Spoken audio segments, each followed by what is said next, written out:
My question is for Crystal. Yeah, right. And it's right. Sorry, I came. Yeah. Okay. So sorry, it's early in the morning. So one of the things I was curious is, you were talking about this race to the bottom approach and like the human rights violations women suffer. I'm just curious. Did you do any research on like what the government has been doing about it, especially looking at the presidents? If they've done anything about it, or how it's been how their administration has affected this top to the bottom approach. Has it increased? Has it decreased? And the second question I kind of want to ask, more general, and kind of just get your opinion, is that when you're looking at South America, in the last 5 years, there's been a trend that governments have gone more to the left, and I'm just curious, do you think will that play if a country was, have more left or right, the government, do you think that even plays a role? Do you think, women in these situations could benefit or, be at a higher disadvantage? Okay. So for the first question on what the government's been doing, as I mentioned about the International Treaty of CEDAW, both Colombia and Ecuador have signed the treaty. If I'm not mistaken, Colombia signed it.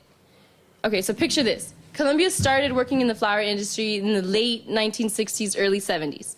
They signed CEDAW in 2000s, right? In the early 2000s. And it then took them 5 years in order to ratify the treaty. So you can sign a treaty, and by signing the treaty, you kind of shed light on, okay, there is discrimination against women, and we're going to do something about it. But governments don't actually enforce the treaty until it's been signed. And so it's kind of funny how Colombia can sign the treaty in 2000, 10 years after the flower industries have been in place, after signing another 5 years until they can actually ratify it. But if it was ratified in 2005, there has been some benefits. As I mentioned, the campaign in 2005 where women have received some of wages and whatnot, but feminicide is still going on, So what I found very interesting is that countries, or Colombia and Ecuador, can ratify a treaty and say we're going to enforce these laws and make change, but how much change are they actually doing if it's still happening? And the same thing with Ecuador. Ecuador signed the treaty in 2003, and it was ratified not too long ago. But yet there's still child labor. Yet women are still being stereotyped and discriminated and, working in poor conditions. And I do think that the government, political standpoint, does play a huge role, but in Colombia, the current government is still to the right. And so these efforts on caring about workers' rights, either women or not, can be beneficial, but if a government is to the right, he can promise all he wants, but actions speak louder than words. Thanks. Another question for one or more of the panelists. Yes, actually. Morgan would like to respond to Crystal's comment or the question. Hi, in response to that question too, my research focused on, I would say, and what political scholars would argue, to be the most liberal or left-leaning democracy or government within pretty much the entire world, Bolivia, and its new government. And I would say that even though they have a dramatically, radically left-leaning government, it pretty much has been unable to successfully and fully free women from the oppressive roles that they are subjected to. And in response, the more liberal and the more, I guess, egalitarian the government pursues in response to dealing with these issues, the West has in turn become more capitalist and green incentive motivated and have actually, in these countries that we've studied, invested billions of dollars that counter these policies to destabilize these liberal governments that are pursuing humanitarian actions. Thanks.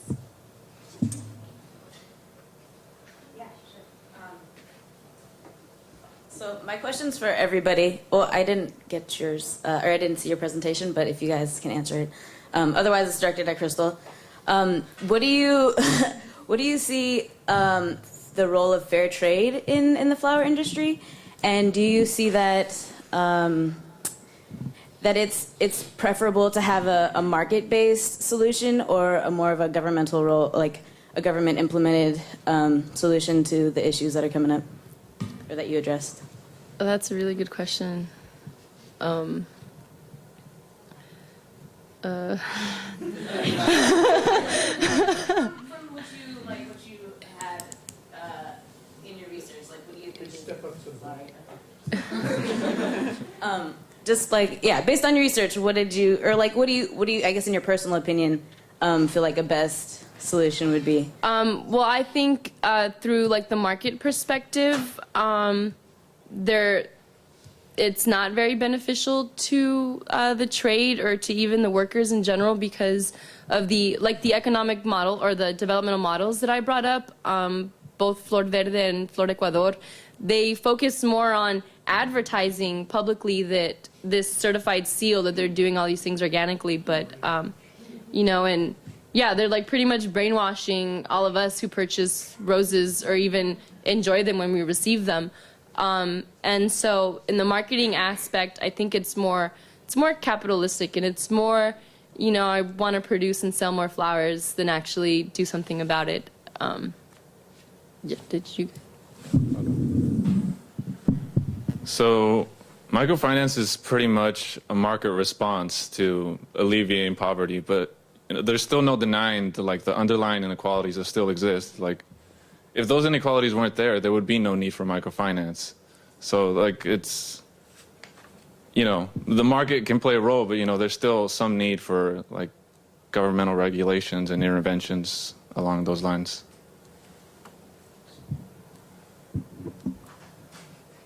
Hi, Morgan Cooper. I would say that my research focused on the two-way street between economic policies and also government policies. And my research focused on how government policies became intertwined with market-driven incentives. And I would say that,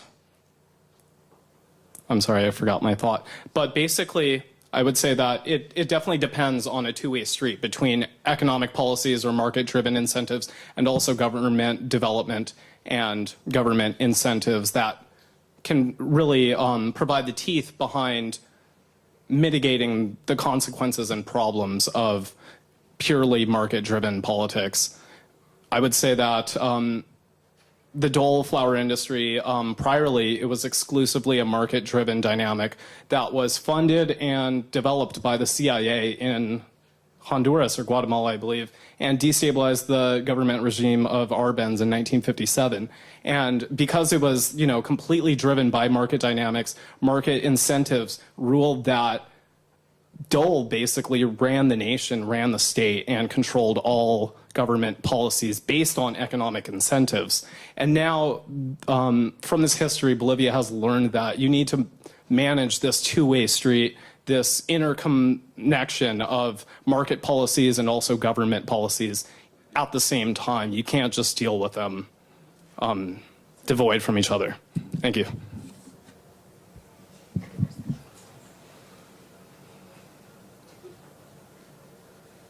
Other questions or comments for the panelists?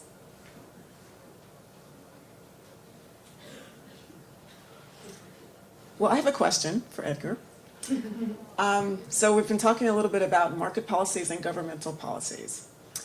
Being in Santa Cruz, there are a lot of people who participate as lenders in microfinance. Do you have any advice for them or any thoughts that pertain to them in terms of thinking about lending or challenging different aspects of microfinance?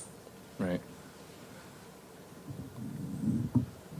Well, really, it depends on the goals that the lender has, and I would say that to not pursue investing in microfinance if your only objective is to get some sort of financial return, you have to have the social goals behind it, like to increase people's wealth, to give them job opportunities. It's not just another, thing to put in your diversified portfolio, It's something that's helping people, and people shouldn't forget that. Great, thanks.